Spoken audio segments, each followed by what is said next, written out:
This is the fourth question from miscellaneous 4, and we're given this equation and we're asked to say when it has a repeated root. And the key fact for this is we're looking at the discriminant. As this is a quadratic, a repeated root means that there's only one x-intercept or one root. So to find the number of roots, remember we use the discriminant, which is b squared minus 4ac. So for one root, we set it equal to 0. And that's the key part about this question, realizing that a repeated root means that there's just one root.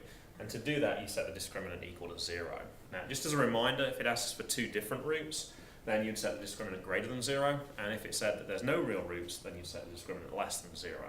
So for this question here, b is negative k. And 4 times 2 times 8. So this is just k squared. This is 64. And I can bring the 64 to the other side, or I could factor using difference of squares here. So when I do the square root for this, I get the square root of 64, and obviously there's two answers for that. So plus or minus 8. So just be wary with those questions where it says a repeated root. It's just asking you to find when the discriminant is equal to 0. So this is question 10 from miscellaneous 4. And we're asked to complete the square to begin with. Not particularly nice numbers for this, so we'll just have to do the best we can. So I'm going to factor out 9 on the first two terms only. So this will be 12 over 9. So the 9s would cancel and leave me 12 plus 7. And I can probably go ahead and simplify this at this stage. So 12 over 9 is going to be 4 over 3.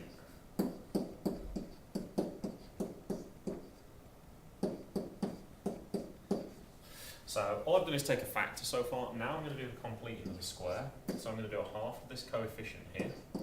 So a half of 4/3 is 2/3.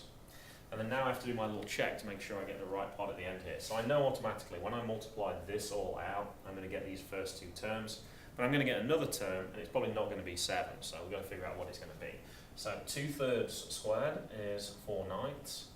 Times by 9 is 4. I don't want that, I want 7, so what I need to do is I need to add 3 onto that.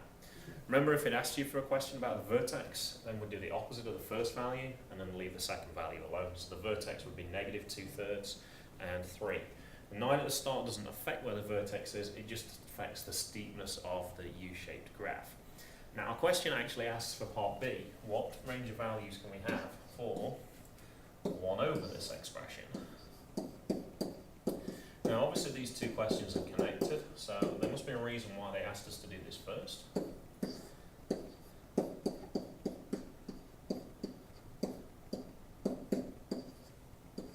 So let's see if we can actually figure out why they've asked us to do this.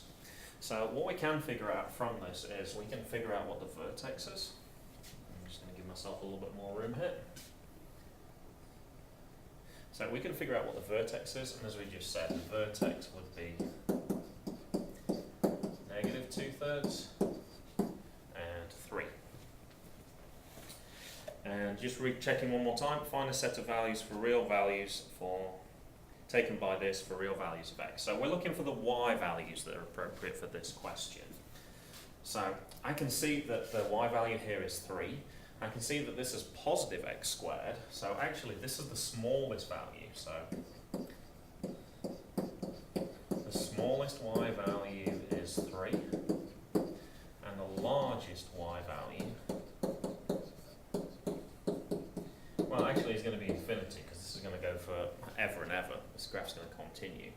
So if I plug those numbers into that formula, then what I'm actually going to get is, if I do 1 over 3, then I just get 1/3.